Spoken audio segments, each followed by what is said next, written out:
Hello.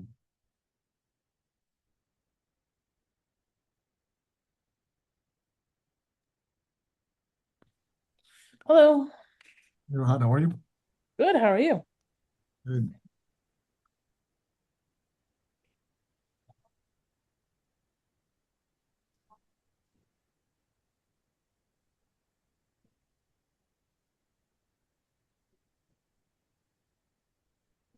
I have the agenda in front of me. I have a updated agenda that I don't know if you got it. I think you sent one like a few minutes ago, right? Yeah. Yeah. That's the one I'm looking at. Okay.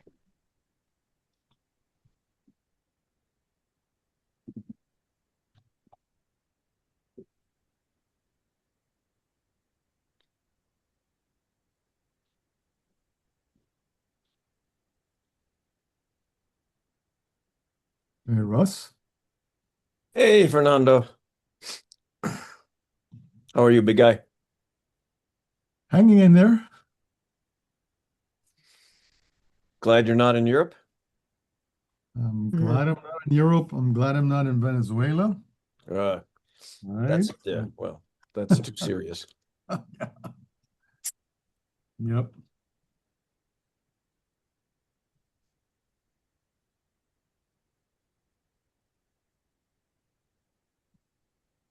The Forest Stewardship Council annual meeting of the for forest sustainable forest certification was was in France this week.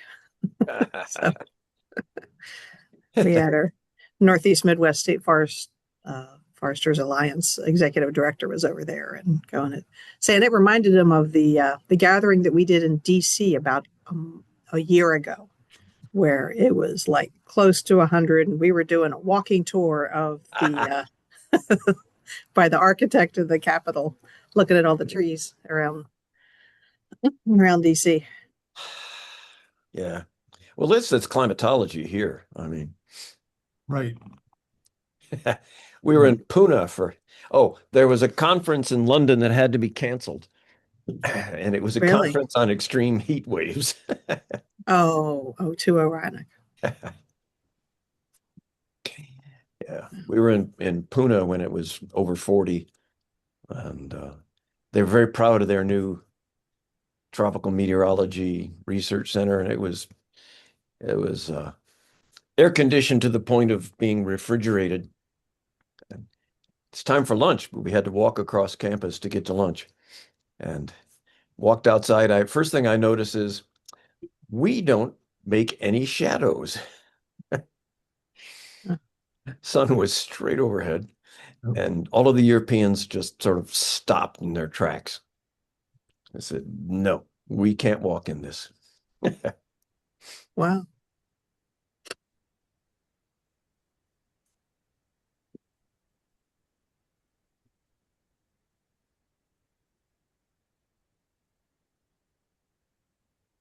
Well, let's wait for a minute or two. I know I did receive more than a few notices of people that were traveling, so I don't expect this to be an overpopulated um, meeting, but we will get a chance to hear about some cool science and applications that are going on, and talk a little bit about our recommendations or the process for our recommendations for this year.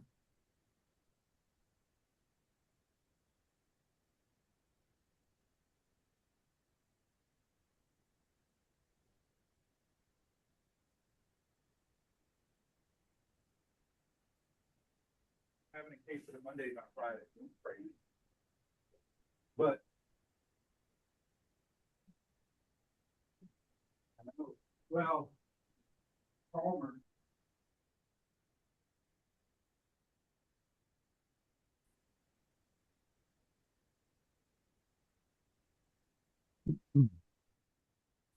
Good afternoon, everybody. If you see me looking off from time to time, we've got the grandchildren running around the house today, so I might have to take a granddaddy break for a moment. But that's a good day. That's a good day. Absolutely. The- Yeah. Well, why don't we kick it off? I know, like I said, probably many members of our group are not attending today. There's it's summer and people are traveling and different time zones. So welcome everybody to the June meeting of the STWG. We sent out the agenda, and as I mentioned also, sorry, I'm having. I think my voice is not, maybe it's tired from the week. As I mentioned in the email I sent out in advance, we're going to be devoting this meeting through our August meeting to prepare our recommendations for 2026 because they're due to MDE by September 1st. So I mean, I think we have time, and I think we'll be fine. But that's going to be the big focus of our meetings is going to be arriving at recommendations, and we'll talk a little bit about one of the recommendations that was part of our portfolio, was been a part of our portfolio in the past. Get a little bit more information, and we have some guests today that will make a presentation, and we'll have a little bit of a discussion around advanced wood heating, and then we'll talk a little bit broader about other potential topics for recommendations from our group. Before diving into that, I want to do a quick round of introductions because we have some new faces in the crowd today. I'm Fernando Morales Wilhelm. I'm president of UMSES, and I also chair of the Science and Technology Working Group of the Maryland Commission on Climate Change. Let me have, let's go in order so I don't miss anyone. Let's go with Anne and then Rahat. Hi, I'm Ann Harston Strang, Maryland State Forester, so Director for Maryland Forest Service within DNR. And Fernando, I wanted to thank you for your leadership on the Global Collaboratory. We're participating in a lot of those, so appreciated meeting you there. Outstanding. Yes. Rahat and then Russ.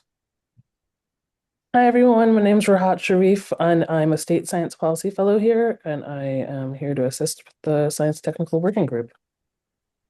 Russ and Dave.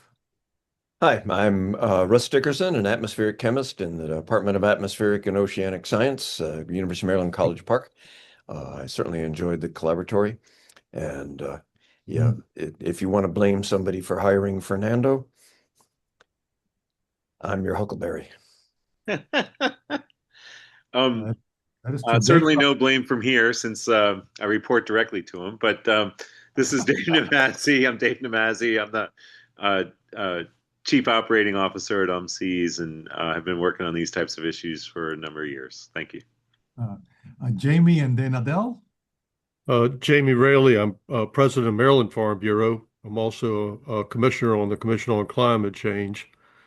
So I'm on with Beth Hill, and she'll introduce herself when you get to her. Thank you. Wonderful. Adele and then Beth. Yes, Adele with a long last name, Shir Mohammadi. I am at the University of Maryland for a long time. I am a biological agricultural engineer by training, but most of my work has been on hydrologic water quality monitoring and modeling related to Chesapeake Bay and nowadays climate change and all of the above. And Fernando, I can't blame him because he's my long-term colleague from UMD. So wonderful. Thank you. Beth and then Victoria. Hi, everyone. I'm Beth Hill. I'm the Executive Director of the Maryland Forest Association. We are a nonprofit organization representing the forest supply chain statewide. Most of our members, over 76%, probably closer to 80%, are private forest landowners. I want to thank Jamie for bringing this recommendation forward. I'm also a Farm Bureau member and serve on his environmental committee, and many of those forest landowners are also farmers with energy concerns. So thank you guys for arranging this today. Yeah, delighted to have you here. I'm Victoria and then Elliot. Hi, I'm Victoria Coles. I'm a professor at UMSES of physical oceanography, and I research links models of the physical, biological, and atmospheric sides to understand about climate variability and how it impacts biology. Okay, Elliot and then Cindy. Yeah, so I'm Elliot Campbell. I direct the Office for Science and Research at Maryland DNR. I'm a systems ecologist by training, and I represent the DNR on the climate mitigation working group. Wonderful. Cindy, Hi, good afternoon. Can you hear me well? we can. Policy analyst with the climate change program at MDE, supporting various research assignments.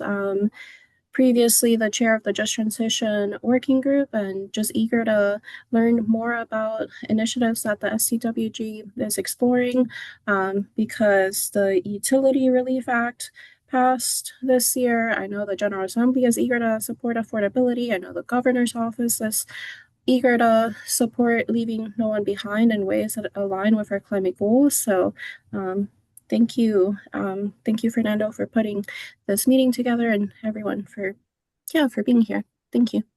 Wonderful. And we have a Zoom user. Is there someone that wants to tell us their name? Want to introduce yourself? Or maybe it's a note taker, one of those AI note takers. I have no idea. I'm not sure, Fernando. Okay. Oh, There we no, go. that's a Zoom user. Okay. Oh, Oh, gotcha. Yeah, Suzanne Dorsey, Deputy Secretary at MDE. Hey, thank you. Thanks for joining. Okay, great. So I don't know if Jared is on the call to give us updates on the Maryland Climate Change Commission. If I not, don't see him. Yeah.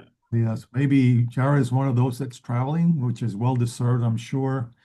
So why don't we then jump to the next topic directly, which is the presentation on advanced wood heating, and we'll have a follow-up discussion around that. So Anne and team, the floor is yours. Yeah, Rod, is it possible for you to share my some of my files are not behaving this morning, so thank you so much. Can I put it in presentation mode? Mm-hmm.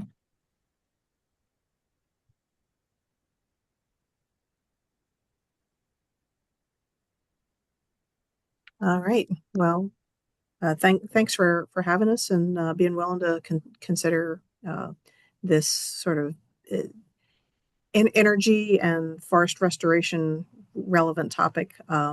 The slides were the first part of the slides was put together by Maya Ross, our partner at Maryland Clean Energy Center, that we've been working with for a number of years to have woody biomass be, one of the many kinds of renewable energy being, considered for Maryland. So just for a little bit of background on me, for folks that may not know my background, I've, as state forester, I have forestry background, an undergraduate from Virginia Tech in forestry, a master's in forest soils from University of Minnesota, and a PhD in forest hydrology from Oregon State University. So that's the science background I bring to this. I do also serve on the Adaptation and Resiliency Work Group for MCCC. So, all right, next slide. So we've been talking about woody biomass, for a number of years. The thing that we're interested in is the role of woody biomass as a low-cost, price-stable fuel that is grown locally, has jobs locally, and can provide wood heat in particular, and really looking at a focus on institutional scale, so schools, hospitals. Let's see. I'm going through these slides, but I'm wondering whether, do we want to start with the recommendation? I think I intended to do that.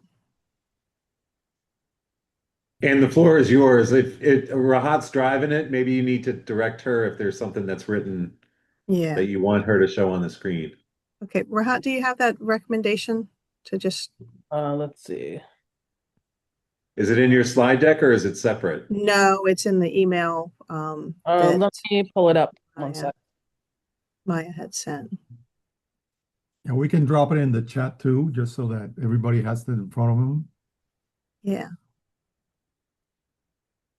So, but before I get into the what and the why, it's, you know, I wanted to start with, like, you know, what is it that's being, you know, asked for the group to consider. I wasn't involved in writing it, but when I saw it, I was pretty impressed with the safe, you know, the focus that was in there. It is in the chat. So if folks could spend a moment reading it, and then Rahat could maybe go back to the presentation mode. Okay. Yeah. So in the recommendation is state agencies, specifically Maryland Energy Administration, DNR, Department of Energy, and Public Service Commission, should collaborate to support programs and incentives promoting the replacement of aging fossil fuel heating systems with advanced wood heating systems. So right there is one of the focus points that I think is should be of interest to this group. So one is targeting displacing fossil fuels as a particular climate advantage, and focusing on things that already need to be replaced, not trying to replace, you know, current functional infrastructure. The next thing is using sustainably sourced woody biomass. So there's, you know, plenty of opposition to burning anything really, but including wood, because it does generate carbon, and has, you know, in some ways, you know, can generate air quality concerns. These advanced wood heating systems, you know, are carrying the advantage of that they're, you know, addressing the air quality issues. They're high efficiency systems, and they're focusing on sustainably sourced. So asking for good forestry that helps us build diverse forest systems is sort of where we're trying to get at. So all of that's already in the recommendation as it stands. And then the next part of it is really pointing out, like, the points of collaboration that would be pursuing public interests, and then identifying that the scope includes workforce development, fuel supply infrastructure, and education, and that it's relevant to not just climate but also our forestry goals, really focused on keeping forests and economic development, you know, local jobs and keeping local jobs. So that's when I saw the recommendation. I just wanted to point out that from the Maryland Forest Service perspectives, those are really important focus areas.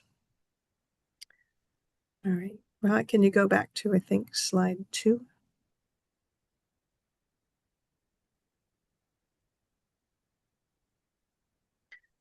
So, Can you put it in presentation mode? Yeah, thank you. thanks a lot.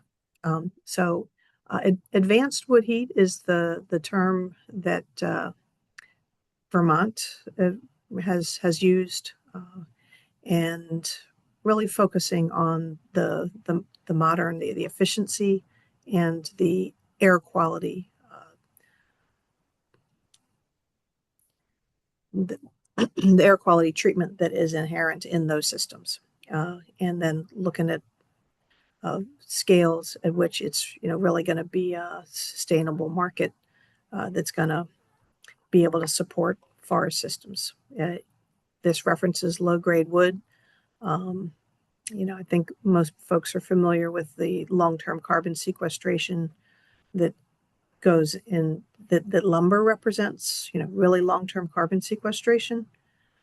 But, lumber doesn't get produced by itself. You can't turn a round tree into square lumber or rectangular lumber without byproducts. There's a lot of wood that's produced that isn't suitable for lumber. And really, there's more of that than there is wood that we can convert into some of these long-term carbon sequestration. So what I'm hoping that we get out of this is an understanding these different product streams are all very much integrated and linked. So the byproducts of forest management and the wood production are all important elements. One of the other advantages of considering wood energy is that a lot of our, boilers and systems are things that can easily convert without replacing whole systems. And we do have performance-based air quality regulations that, make sure that we are meeting the important air quality goals in the state. And we just wanted to distinguish, just like in the Bay watershed model, not all nitrogen is created equal. There is, some of the when we transitioned from not just nitrogen reduction, but the diet, so having a nutrient diet, because there are some parts of the nitrogen system and some inputs like leaves from trees that are considered part of the natural system and not shouldn't be necessarily categorized in the same way that our lawn fertilizer or something is. So similarly, the carbon released by burning wood is part of that biogenic natural carbon cycle.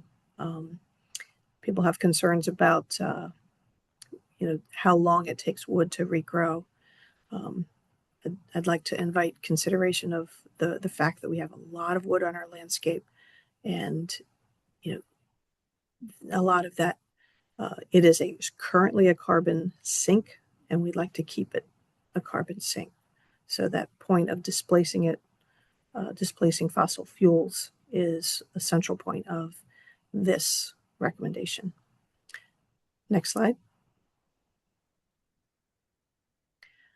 So, as Maryland Forest Service, we don't have any specific, financial interest in having woody biomass. We are, continuing to pursue this as one of a diverse portfolio of potential markets. Is that we're trying to keep our forests, and we're trying to keep a diverse forest. We're looking at dynamic forest restoration blocks. We're looking at being able to support the whole diversity of the species that depend on forests in its various life cycles. We have a lot of mature forests on our landscape now. We have a big commitment to keeping a lot of mature forests on the landscape. But there's a portion of it that if we want to keep some of these species, some of which are the most rapidly declining in the state, they need some of these younger forests, and so we're looking at landscape blocks and forest diversity, not just a species, but age classes. So it's one of the other things we're seeing in the forest inventory and analysis is that we have shifted from, there's more biomass lost to just natural decay than is harvested now. And you're seeing that throughout the East Coast as harvest rates decline. While the demand for products, continues. So one of the things we'll talk about at the end is that is the roles for leakage and substitution relative to carbon.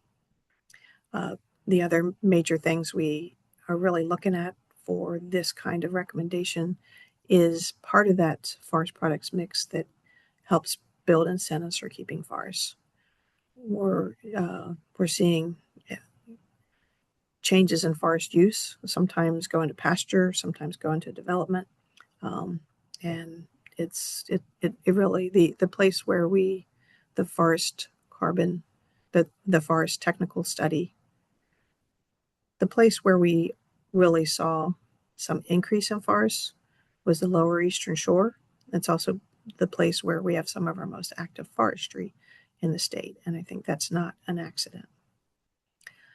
And we're trying to look at sustainability writ large, our environmental benefits, but also supporting resource-based industry, economy, and local jobs.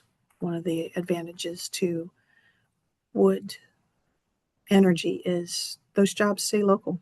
You know, one of the highlights of some of our the MCEC tours to Vermont is people really understand that the school that heats with woods, the loggers and the foresters, their children go to those schools. That wealth stays local. Next slide. And then Maya just wanted to share some of the opportunities, you know, that they could be points of coordination. So these are suggestions.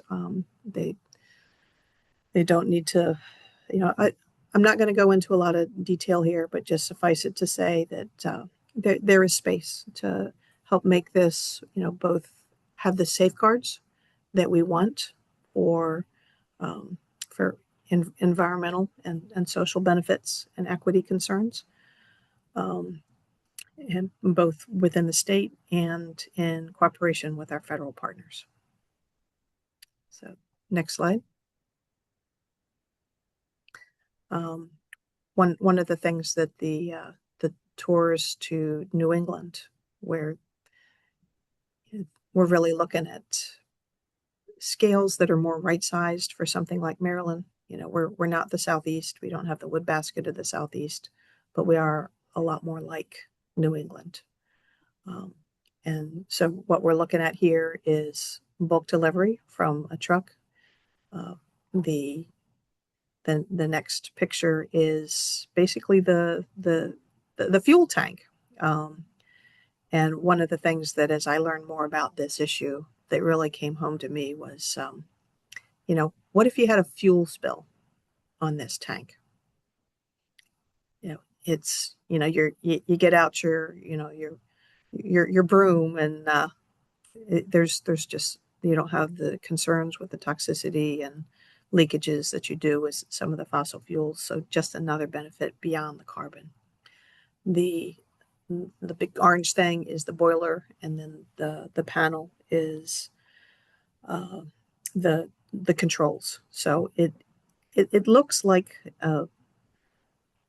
a big boiler that would be part of any institutional building, and it's just an alternate fuel supply, and it's remotely controlled, and you know, is really fits right into, you know, modern living. These are pictures from one of those trips to New England, where we have been trying to figure out what is a fit for Maryland. They're by Dr. Thomas Cadenazzi at Frostburg. Frostburg is in design for having this be part of their renewable energy mix on campus. And so it's just a couple of things he was noting as part of his trip report was that, you know, while we do have the carbon dioxide release with burning wood, but it is different, it's biogenic carbon, and it's still displacing fossil fuels. Next slide. Were there any questions about, like, I mean, there's a lot of different systems of different sizes, and Beth has been on some of those tours and can offer some perspectives. They looked at all kinds of things, including solar plant, a glove factory that was really focused on sustainability. We're looking at those options that really advance sustainability in Maryland. Any questions on the systems before we go to some of the research that's been done on forest carbon? Beth, did you have anything to offer in terms of perspective from those tours? Sure. Yeah, I can say I've been on, I think, 3 of the different tours now. And we've toured a lot of different schools, universities, hospitals, and each one kind of has a unique story. The school districts really appreciate heating with local wood, especially when they're replacing a fossil fuel system because they're able to predict their budgets a lot more. The cost of wood rises slightly with inflation, but you don't get the fluctuation that you get when you're heating with fuel oils. So they feel good that they're switching to a more environmentally friendly fuel source, that they can predict their budgets better, that the money that they're spending is staying in the local economy, and they're supporting, local foresters and landowners and whatnot. Another great visit that we made was to a hospital that switched from using fossil fuels to using wood for their thermal applications. So they were heating the hospital. They were using it for the steam to do their laundry. They're using it as radiant heat to keep their helipads and their sidewalks de-iced. And they were seeing a savings of, and this was before all the craziness in Iran, they're saving $1 million a year compared to what they were spending using fossil fuels. So, there's lots of local hospitals around here. I'm in Dorchester County. We don't have a local hospital anymore. We have, kind of a stop where you're assessed and then maybe, taken to another county, to another hospital, but it's more like an urgent care. So that'd be great to be able to save that kind of money for hospitals here locally. The glove factory was another great stop. So Vermont Glove, I think it's the oldest glove factory in the United States, if I'm correct, and really a young new owner. And he has solar panels that he's using for all of his electricity, and didn't have enough ground to put more solar panels in. So he was like, what can I do for my heat? And he installed a wood system. These systems aren't always big institutional scale systems. I'll say that. Some of them are as small as refrigerators. Like these are kind of neat systems that there's a variety of them that you can put in all kinds of applications. But again, he feels good about it. These systems don't really compete with each other. They can complement each other in some applications. It's just there's an array of different uses for these systems that I think can be beneficial, especially where there's not other fuel alternatives, where we lack the transmission infrastructure, in places where we really um, you know, uh, need our farmland and things like that. So, yeah, I think these tours are really beneficial. I'd like to have, anybody on this call join us for one of those. I think we're planning another one in the fall. Wonderful. Jamie? Yeah, thank you. Either Beth or Ann, in your tours and exploration of this, were the mid-sized to industrial size wood burning operations using chip wood or pelletized wood? And a follow-on to that would be, depending on what systems you're using, would there be another economic opportunity here in Maryland someplace for a company to start up the ability to process bulk wood into what can be used more feasibly in these operations? Absolutely. So Jamie, they design systems around all of the different fuel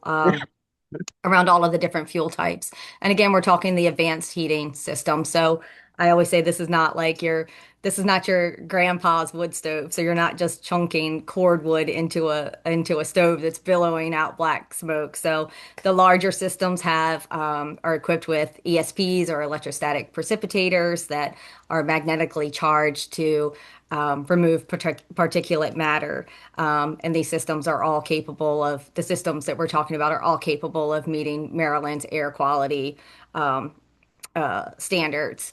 The fuel sources, yeah, there are systems designed to use dry chips, green chips, pellets, and there are some a few. We visited a nursery and greenhouse operation that does use cordwood. I think that one is a little bit more unusual, but we definitely have firewood producers already here in the state. There is a pellet mill on the Eastern Shore.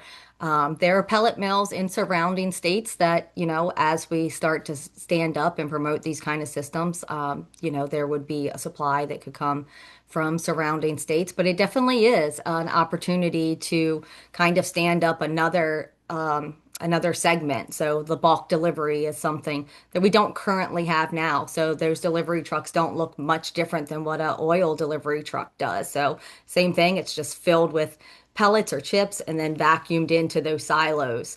So a lot of people are like, wood energy, oh my gosh, you got to chop wood and cut wood and chunk wood into a stove. It's really not like that. It's so much, it's so automated. Some of these facilities are getting deliveries, once a year might be okay for a smaller one to fill their silo.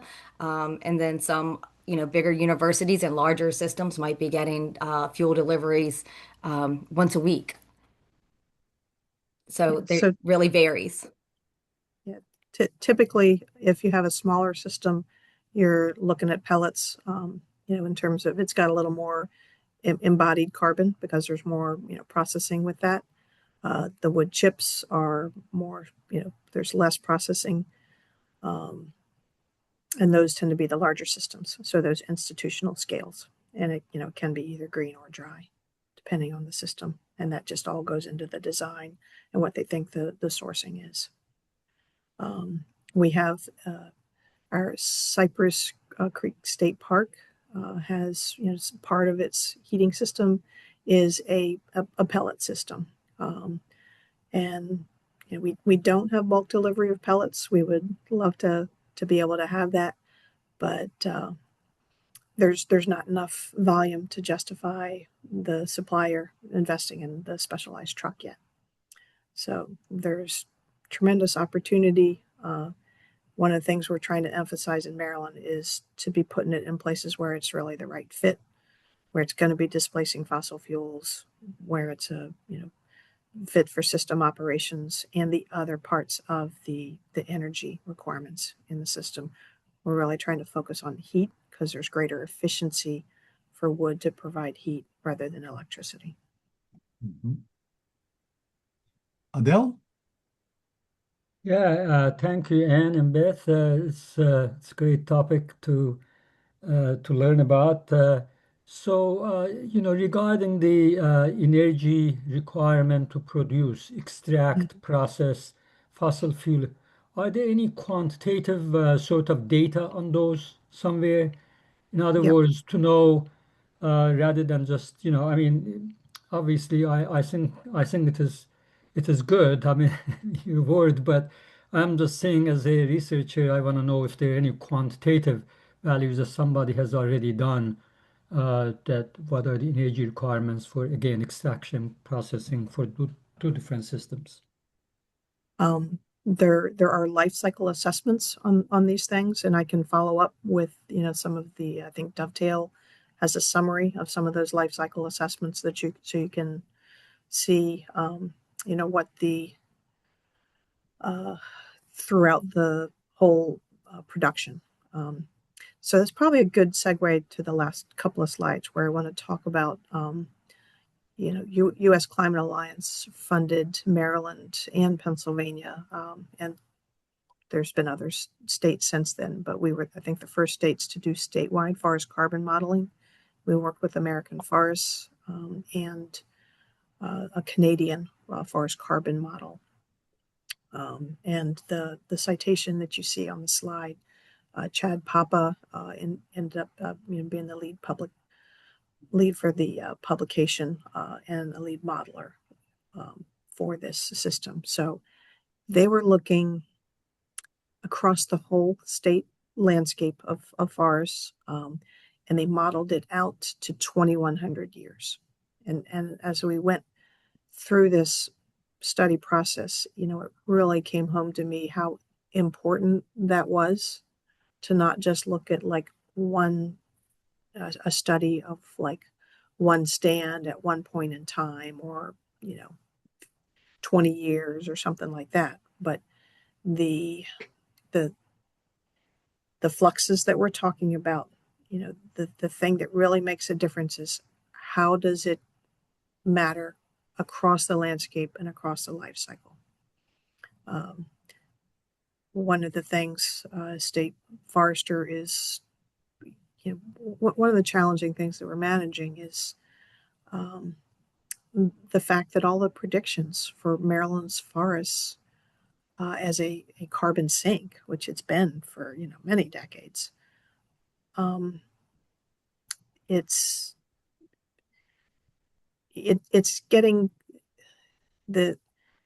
it's less of a sink, and it's getting closer to equilibrium in terms of a carbon sink, and that we're not unique, but and it just really has to do with the state of the trees on the landscape, the fact that our biggest cohort of trees, when you look at forest inventory and analysis, and it's in that you can see the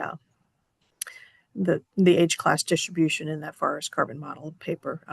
Our largest cohort of trees is 80 to 100 years old, which trees can grow much older than that, but most don't. And so when you just really look at the natural systems and processes, we're just getting into a different stage for a lot of our landscape, where you have a lot of embodied carbon in older forests, but we're seeing those losses to decay start catching up to the growth is slowing and decay is increasing, long and short of it.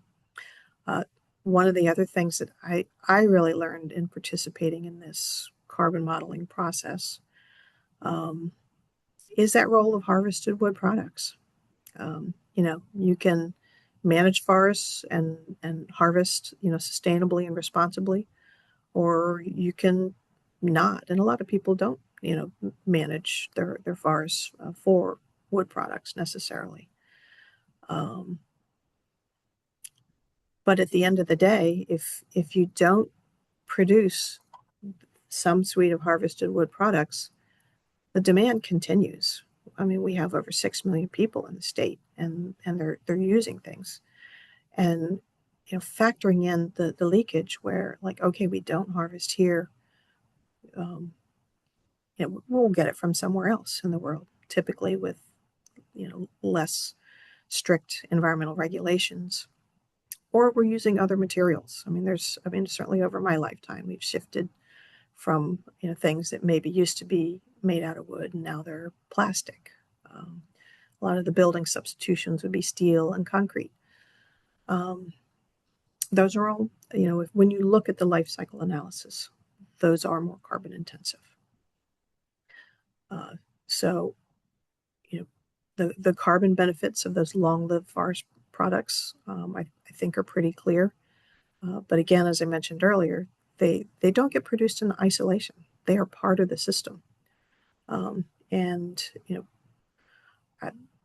people may not be aware, but we are really losing a lot of our pulp and paper capacity within the United States. We've had we lost our only paper mill that had been there for 130 years, closed in June of 2019. We lost 700 jobs overnight. And we ended up canceling some of our golden wing warbler projects because that was part of how we were going to afford that kind of restoration forestry.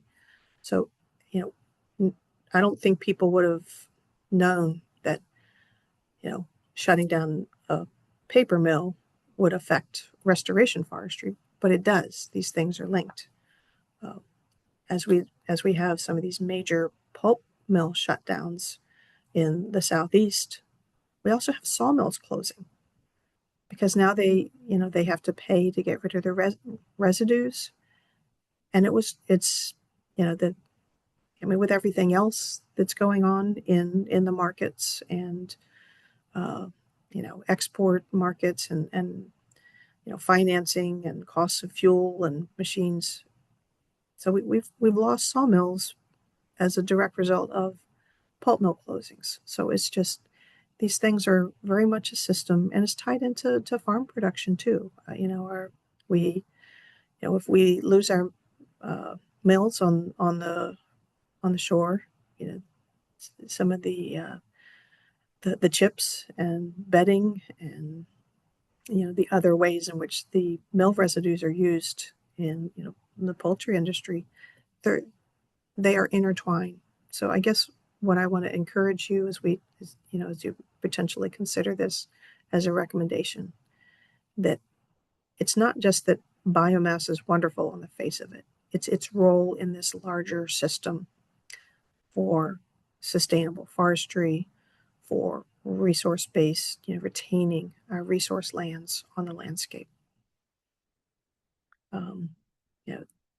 It's not that we couldn't ever do it without it, but in order for it to be affordable, for it to be widespread, that's where we're coming from. Next slide, last one. So this is the results from the forest carbon model that really looked at. I won't go into all the model details. It is documented in the paper. I just wanted to point a few things out. A lot of the things that we looked at as potential, modeling as potential statewide carbon, have pretty modest benefit. They can increase the sinks. The lowest one, so the bottom side means it's a good sink. The top side means it's converting the forest into the source. So the bottom side, those dark circles, are the portfolio trying to do all of it together. The highest contributors in there are really sustained afforestation and things like silvopasture, where you're adding trees as part of farming operations, continuing production for farming, but just adding forest carbon in addition to that. This red line on top is a climate change disturbance risk. It really highlights the risk that we have for some of the forest health conditions out there, particularly when we're not, thinning for some of our forest health resilience or regenerating in ways that really lead to native forest, regenerating the next stand. The blue line is the no harvest line. The first few years after modeling a no harvest scenario, it looks good for retaining carbon. But then over time, as you factor in the fact that you're not generating any harvested wood products and that you are having more on the decay side, then that ends up not being a real climate positive solution. Some of the things that we would like to, have as carbon positive, like timber stand improvements, because it's good for forest health. You don't necessarily get all of the carbon back, within this 100-year time frame, but it is part of a resilient landscape. The strategy of taking 10% of things that would go into pulpwood to go into woody biomass and something like wood energy, so an even shorter product lifetime. It really didn't have any. They classified it as a negligible effect on carbon. So I just leave you with the message that I hope you consider the overall system for keeping forests on the landscape and having all hands on deck for our renewable energy systems. Thank you, Anne. I see, Russ, you have your hand up for a question, comment? Sure. I put a comment in uh, uh, the uh, in the sidebar, and Mhm. the point would be that while burning wood might be pretty close to carbon neutral for CO2, this is not true if you burn it in terms of formaldehyde, brown carbon, and CO. So I think if the recommendation said something along the lines of we could encourage the use of woody biomass to generate energy, as long as it doesn't increase the emissions of criteria pollutants in the state of Maryland. It's complicated because you can be completely in attainment with all the regulations and still greatly increase emissions because they depend to a large extent on the size of the facility. So yeah, it's like if you're less than 0.35 million BTUs, then there are different regulations if you're greater than that. So it's the air quality impacts are not immediately obvious and important. So, and I know the air quality, you know, regulations were designed to be improvements over fossil fuel, for particularly for oil, and at least be as good as natural gas. There's certainly other issues with natural gas on the carbon front. But the air quality emissions are really important too. I'd have to see what some of the data was on the NOx and brown carbon and Right, NOx, brown carbon, formaldehyde. Yeah. These are likewise important. Yeah. And so the advanced wood heating systems, have some treatments in that for that, but I'd have to follow up with some of the people Right. that have done more specific research on that. Yeah, it's great if they do, but it's Yeah. the big one. Lou McCreary at U.S. Forest Service has I know looked into some of the research on that, and we have the Wood Products Lab in Madison, Wisconsin, that Right, has some information on that too. So that can be another point of follow up if you'd like. right. Little boilers tend to get it by. Yeah, and that's part of why we're looking at some of these more institutional uses where we would be making sure that we meet our air quality regulations and that Marylanders want clean air and clean water. And Absolutely. we need to be investing in things like this are really important for keeping forests, for managing forests, and particularly with the stressors that we have today. But you don't want to do it at the expense of other really important things. So Yeah. NOx, brown carbon, and VOCs, formaldehyde. Yeah, and I don't know the specifics on those either. So if Anne, you could find that information and share it, I think it would be beneficial. But I do know just from hearing the folks in Vermont talk, one part of the recommendation is, focusing on aging systems.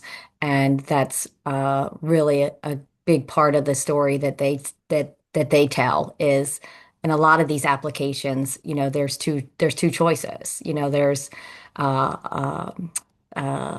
going back with a new fossil fuel system. So cut, copy, and paste is what they say a lot of the engineers are doing. They're just taking what they had and replacing it when that system's at the end of its lifespan and just putting in another fossil fuel system.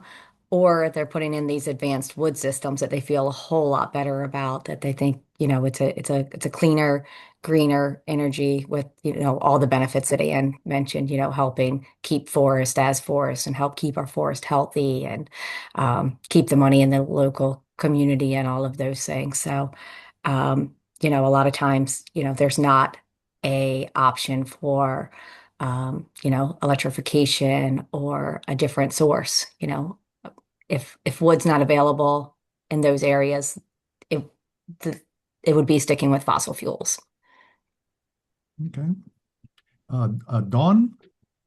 Yeah, hi, Ann. We had this discussion, last time we had this discussion, Mhm. there are a couple of points. Our member colleague, Eric Davidson raised some issues about that, emerging science was showing that even aging forests still continue to take up CO2 and serve as a sink. But having said that, leaving that aside, I think the most compelling thing I've heard here is that we need to manage forests better in order to keep the carbon sink is as high as it is. Okay, so accepting that and building on that, I guess I'm not convinced that uh, burning wood from residual wood, from timber harvest, from storm damage like happened in my backyard a week and a half ago,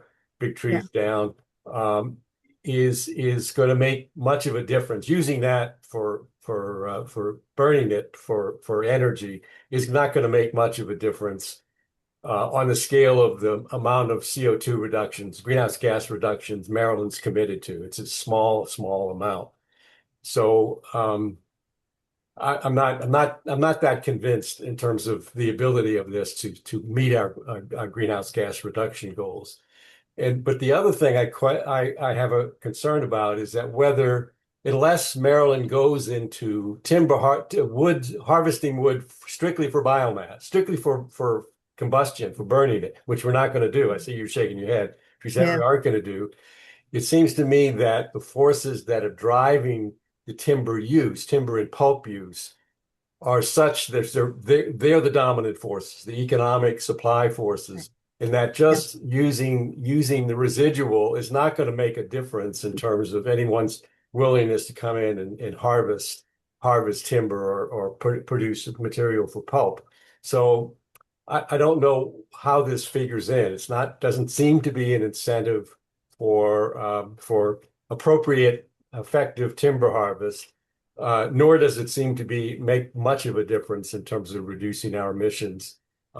So how do you answer those questions, and how do you more importantly, how do we actually find a way to get the timber and pulp industry back into the game in a way that we can effectively manage these forests to produce all the economic benefits, but also to produce the sinks, to maintain the sinks that we need. We all know we need. Yeah, I guess maybe I'll start first and then Ann, you can follow up. But so when the Luke paper mill closed out in Western Maryland, they were using, I think, 1 million tons of pulpwood a year. And that market just, isn't there. It's not there anymore. So this isn't about, it isn't about cutting more timber. It's not about cutting timber specifically for biomass. It's basically about better utilization, and it's about better forest management. So what we don't want to happen is loggers to go into those forests in Western Maryland and cut the best and leave the rest, because that's going to be your future stand of timber. You don't want them to leave the crooked trees or the dying trees or the trees with the poor genetics, because your next forest, you're not preparing that to be as healthy of a forest there. So it's really important to forest landowners to be able to have markets for all of their products that come from the woods to really get good forest management. When that paper mill closed, MFA, we did a series of regional meetings around the state, because that paper mill wasn't just drawing products from Western Maryland. So there's loggers in Southern Maryland that would take loads to the Luke paper mill every single day. The sawmill here in Dorchester County took 2 loads a day of wood chips from their mill all the way to Luke every single day. So the consensus on the regional meetings that we had, it was they were titled Why Markets Matter, was, instead of having one big paper mill in Maryland, it really makes sense to have like these smaller markets developed where if one company goes out of business, it doesn't just wreck the supply chain like what happened with the Luke paper mill closure. So, having that hospital in each county or that school in each county. I live in Dorchester. There is no market for our low grade wood right now. So when it's dry in Dorchester County, it's also dry in Somerset County and Crisfield and those areas. So the loggers are staying down there because it's closer to the markets. It's closer to the Pixel wood yard that still goes up into Pennsylvania to a paper mill. It's closer to the Eastern Shore Forest Products facilities that use the low grade wood for mulch and making pellets and those kind of things. So as a landowner here in Dorchester County, in Caroline County, in Talbot County, it's really hard to do a thinning. It's really hard to, meet your management plan. Landowners have these management plans that they try to follow, but without market, there's no management. So having these smaller markets in our communities really makes a lot of sense. Yeah, I guess just to finish, I guess I'd like to see some convincing evidence that would make a difference in their economic decisions. The burning of the residual would make a difference. I think they're going to be driven by the primary markets for the wood rather than this secondary combustion market. Yeah. So Don, you're correct in saying, wood biomass is going to be a small part of an energy mix. I mean, we don't have the supply to meet these burgeoning energy demands. So you're going to need that's why it's the all hands on deck is even more important than it has been. We're restarting coal-fired plants. These are things where it's not the solution. It's part of the basket. But you're correct that the higher value things, but we're getting soft markets on even the higher value things. We're just losing the ability to manage. That's the concern. So we are, but there's a lot of other efforts related to that I won't go into any detail. Just suffice it to say, our Sustainable Forestry Council is going to be working. Beth is part of our business retention and expansion investigations, and we're looking at a Forest Markets Council. The governor just signed an executive order on use of wood in state-funded procurement. I mean, we're looking across. We're not looking at this as a one-shot solution. It's part of that whole mix. Okay. And some of the evidence we're seeing on does it make a difference to have these residual markets? Those saw timber, the sawmills closing in Georgia after the pulp plants went down. We're seeing it today in a way. People knew there was issues, but nobody saw it coming at the scale that it's happening. And it's pretty scary. Thank you. Could I jump in here on Don's question? Because I worked with Dan Ryder a few years ago to assess the potential available woody biomass. And we found that if you maximized everything that was available, including mill residuals and urban wood, which actually was the highest potential source, if you converted all of that through a woody biomass to energy facility, it would offset, I think the maximum was under 3% of the electricity demand in the state. So, it's even if you were able to, combust everything, it's not going to make a huge difference. That said, I mean, every little bit helps, right? To try and reduce our greenhouse gases. And then one thing I would just kind of jump in on is food for thought is, and with our modeling showed that doing thinnings or timber stand improvement didn't have a carbon benefit, right? So that's a little more complicated. The TSIs didn't. They didn't in Maryland, but they did in Pennsylvania. And you know what the difference was? Markets. Like our TSIs in Maryland didn't have markets, and they didn't contribute to the harvested wood product mix. which is, yeah. Yeah. And you're just like, ah, I've seen other life cycles as well that the thinning it's a harder case to make for a net climate benefit. I mean, there's definitely good reasons to do it from a forest health and resiliency perspective. yeah, But from that carbon perspective, it's a little more difficult.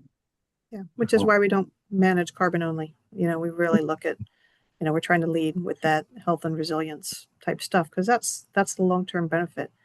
And if we don't keep forests on the landscape, we're losing a lot across all of the carbon and resilience issues. Suzanne. Mhm. President Fernando, is it okay if I go? Yeah. Okay. Great to see you, Anne, Elliot, Beth.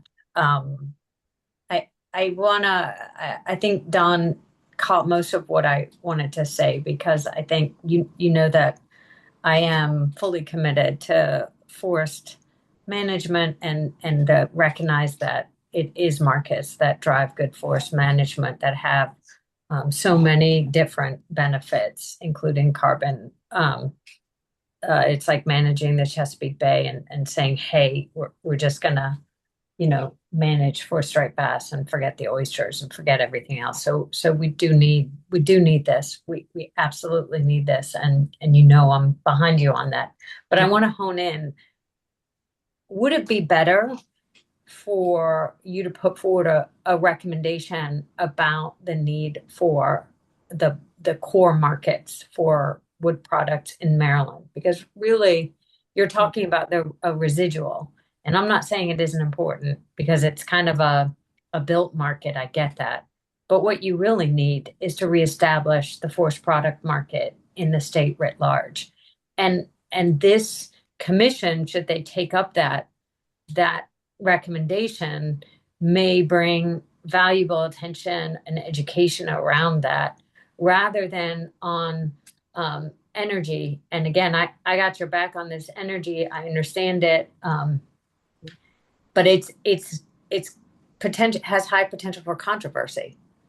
And so it's vulnerable and there's a lot of explaining and data and all the things that you need to do. What about a recommendation focused primarily on building wood product markets in the state? I'd have a positive response to that.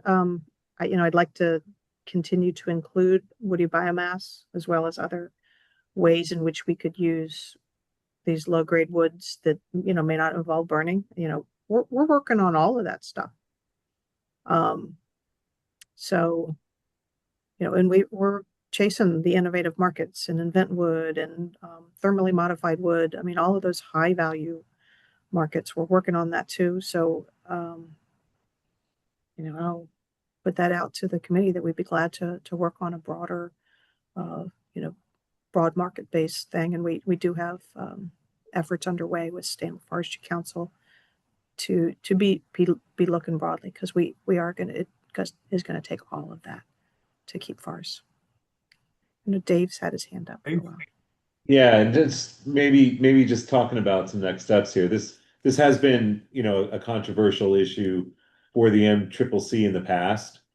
And when this recommendation came up, and Jared could correct me if I'm wrong, it went to the steering committee and the mitigation working group said, geez, we're not sure if there's any mitigation efforts, how this could help mitigate some of the issues that they're trying to work through. And they asked the STWG to kind of take a first look to see if this is more of a mitigation type recommendation, or is it more of an adaptation type of recommendation, or if it's, maybe as Suzanne suggested, it's more of a market-based type of recommendation. I'm not sure where that would go within the current construct of the MCCC. But those groups, those mitigation and adaptation, kind of wanted a little bit of a understanding of where this recommendation may go from here. So I think, is it a technical issue? Is it a market issue? I think is something that probably the STWG should be thinking about in how to direct this recommendation. you know, I'm not necessarily expecting an answer from you, Ann, on that or anyone else from the group, but that is something that, you know, has come up, and I think Elliot's just writing that they are putting it in their July agenda, and I was hoping that someone from the mitigation work group would have joined this meeting today. But Elliot's on it. Oh, Elliot's on it. Oh, great, Elliot. Yeah. Thank you. Okay. Yeah, and I'm Thanks. on adaptation and resilience, and Yeah. and there's a strong nexus for that, so I can try and Yeah, advance it yeah. through that one too. You know, But Suzanne, in terms of like really what we need to do with climate, Suzanne's suggestion that we maybe need a, you know, broader recommendation that may include this kind of coordination. Because really what we need to do is keep FARS and have, you know,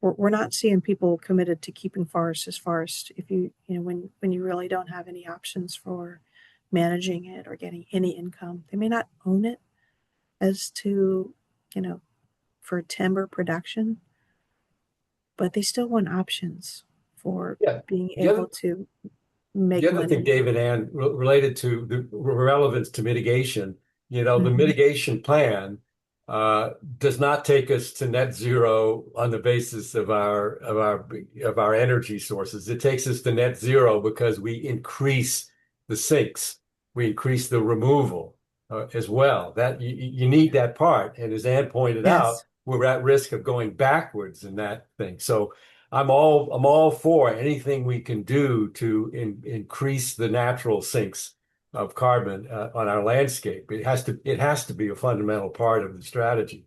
The other bright idea I just had, a little facetious, but maybe we can recommend that any new data centers in the state of Maryland use woody biomass as the energy source. That would create a market. Dan Ryder has totally been so there's two things going on with data centers. So Dan Ryder certainly raised that with, you know, some of them. I don't think he's gotten very far with that, but you're also seeing mass timber being used in data centers. So, you know, so at least a little bit of embodied carbon, but does for that building construction for building? Yeah. Yep.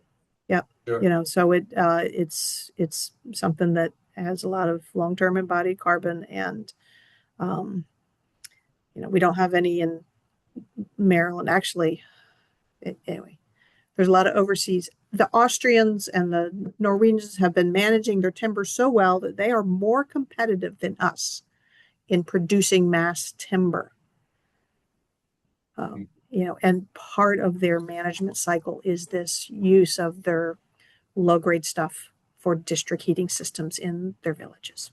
Interesting. And it's like the Europeans are so far ahead of us on like building this part of the sustainable system.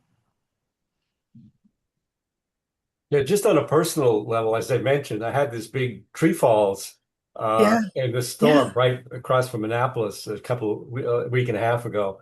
And when I got the trees removed, cut down, and the thing we chipped the smaller stuff, but the big pieces, basically I had a choice of either letting them take it off to a landfill, right, which would have buried the CO2, but then Russ would have gone nuts about all the methane being emitted.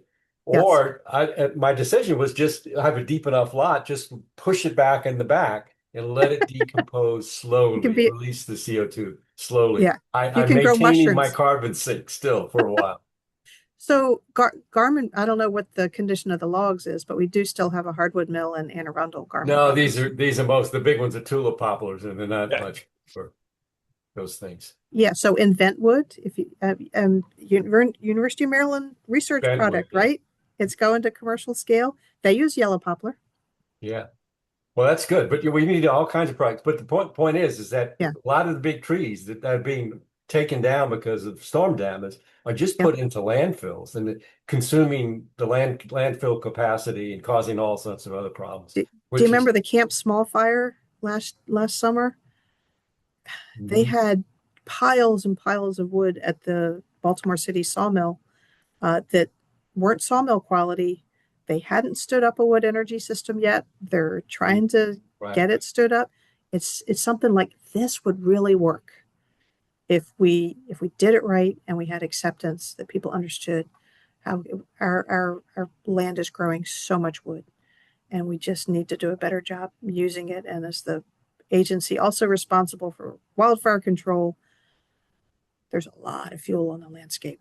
Anything that we can do to be managing better, like bit by bit, because we can't do it quickly. So anyway, thank you all for considering. I know you got a lot of other stuff on your agenda. We will follow up with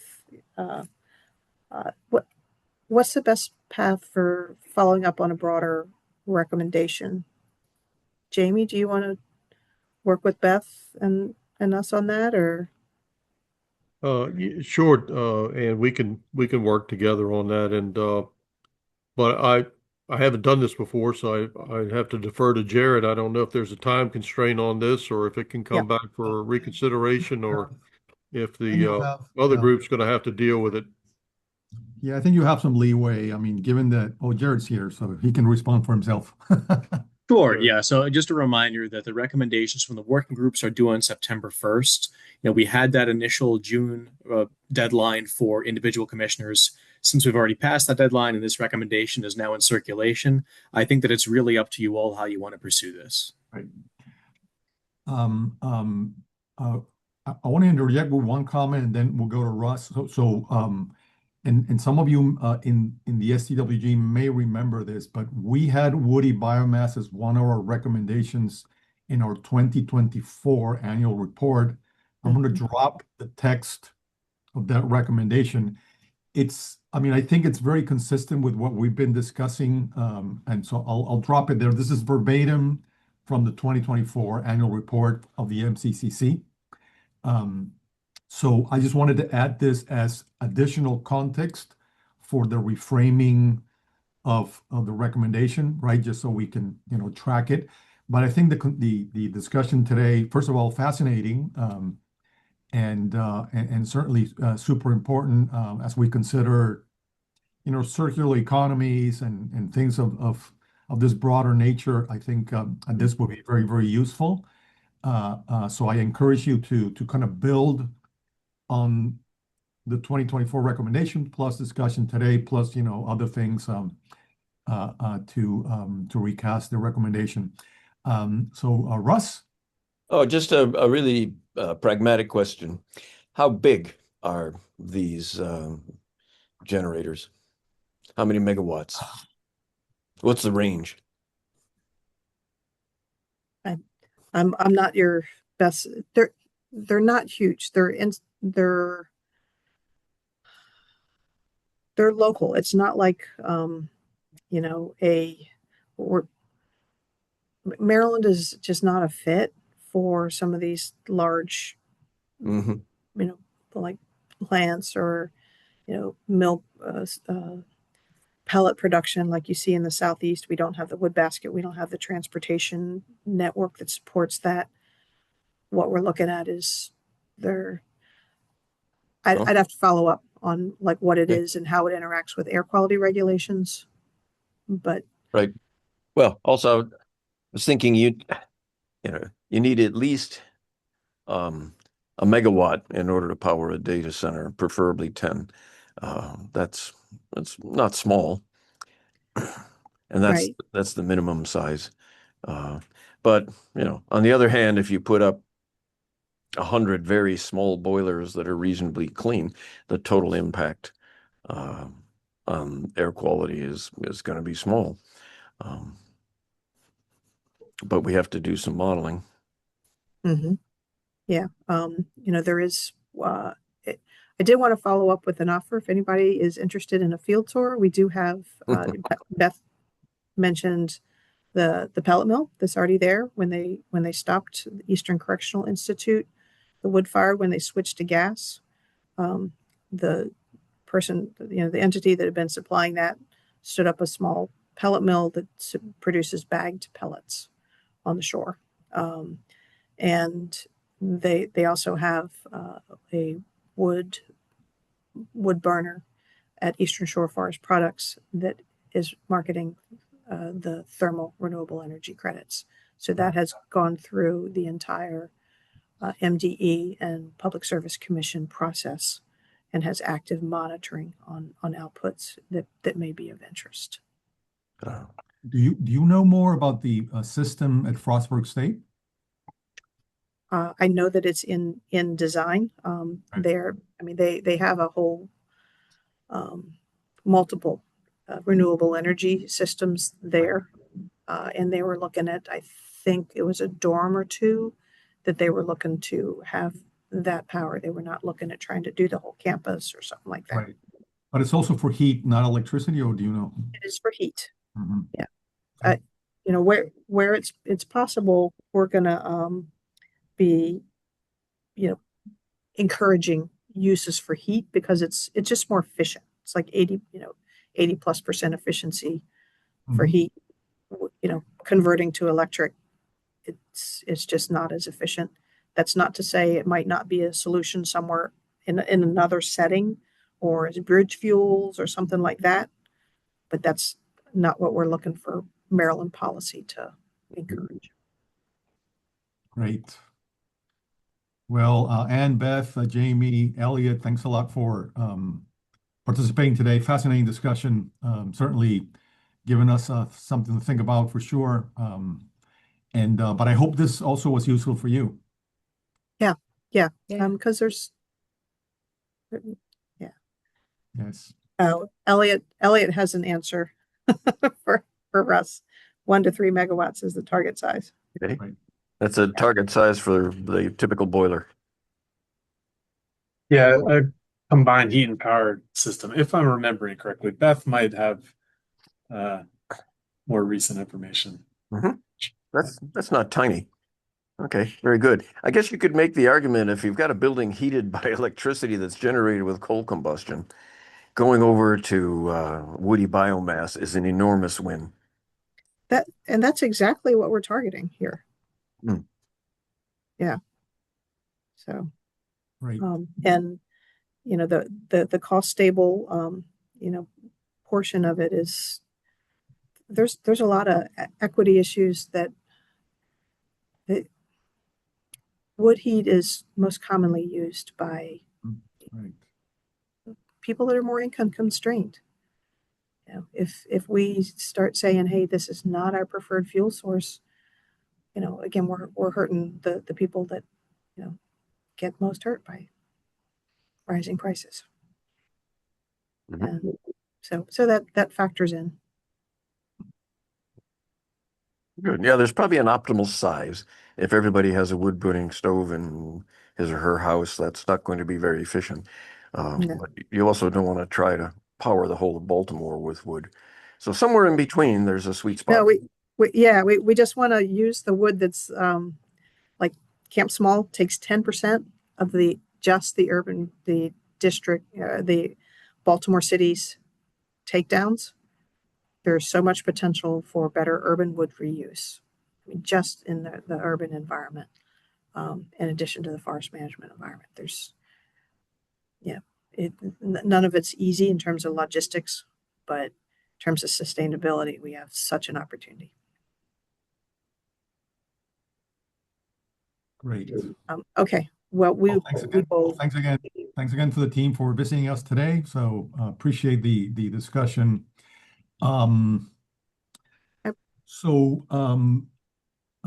Before we move into the next item, and given the time, I think, we can go to the public comment, if there's any public comment today. And if not, let me propose the following.